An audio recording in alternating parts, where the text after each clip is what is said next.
युद्धपरिश्रान्तं समरे चिन्तया स्थितं रावणं चाकृतो दृष्ट्वा युद्धाय समुपस्थितं दैवतैश्च समागम्य द्रष्टुमभ्यागतोरणम् उपगम्य ब्रवीद्रामम् अगस्त्यो भगवान् ऋषिः राम राम महाबाहो शृणु गुह्यं सनातनं येन सर्वनदीं वत्स समरे विजयिष्यसि आदित्य हृदयं पुण्यं सर्वशत्रुविनाशनं जयावहं जपे नित्यं मोक्षय्यं परमं शिवम्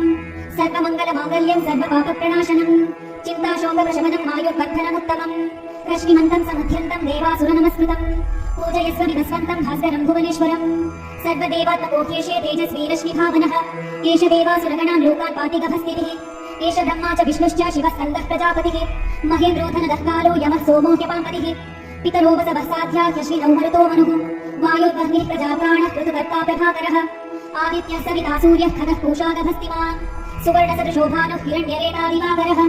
हरिदश्वः सहस्रार्चिः सप्तसप्तैर्मरीचिमान् त्रिविरोन्मथनः शम्भुः त्वष्टा मार्ताण्डवंशुमान् हिरण्यगर्भः शिशिरः कवनो भास्करो रविः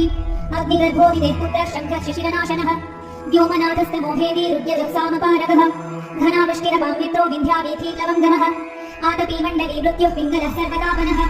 कविर्विश्वो महातेजो रक्तः सर्वभवोद्भवः नक्षत्रगः ताराणामधिपो विश्वभावनः तेजसामपि तेजस्वी द्वादशात्मन्नमोऽस्तुते नमः पूर्वाय विधये पश्चिमायाद्रये नमः ज्योतिर्गणानां पतये दिनाधिपतये नमः जयाय जय भद्राय हर्यश्वाय नमो नमः नमो नमः सहस्रांशो आदित्याय नमो नमः नम उग्राय वीराय सारङ्गाय नमो नमः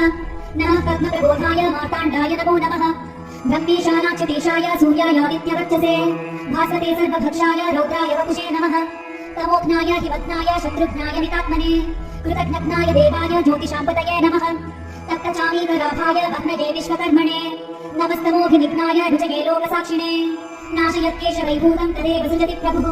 पायत्येष तपत्येष वशत्येष गहस्तिभिः एष सुप्तेषु जागर्ति भूतेषु परिनिष्ठितः एष एवाग्निहोत्रं च फलं चैवाग्निहोत्रिणां वेदाश्च कृतवश्चैव ततूनां फलमेव च यानि कृत्यानि लोकेषु सर्व एष रविः प्रभुः एनमापत्सु वृक्षेषु कान्तारेषु भयेषु च कीर्तयन् पुरुषः कश्चिन्नावशेदति राघव पूजयस्वैनमेकाग्रो देवदेवं जगत्पतिम् एतत्त्रिगुणितं जप्त्वा युद्धेषु विजयिष्यसि अस्मिन् क्षणे महाबाहो रावणं त्वं वदिष्यसि एवमुक्त्वा तदागस्त्यो जगाम च यथागतम् एतत् श्रुत्वा महातेजः नष्टशोको भवत्तदा धारयामास सुप्रीतो राघवः प्रयतात्मवान् आदित्यं प्रेक्ष्य जप्त्वा तु परं हर्षमवाप्तवान् त्रिराजं यशुचिर्भूत्वा धनुरादाय वीर्यवान् रावणं प्रेक्ष्य हष्टात्मा युद्धाय समुपागमत् सर्वयत्नेन महता वधे तस्य धृतो भवत् अधरविरमदं निरीक्ष्य रामं मुदितमनः परमं प्रहृष्यमाणः निशिचरपति संशयं विदित्वा सुरगणमध्यगतो वचस्फरेति इत्याशे श्रीमद् रामायणे वाल्मीकीये आदिकाव्ये युद्धकाण्डे 5अधिकशततमः सर्गः।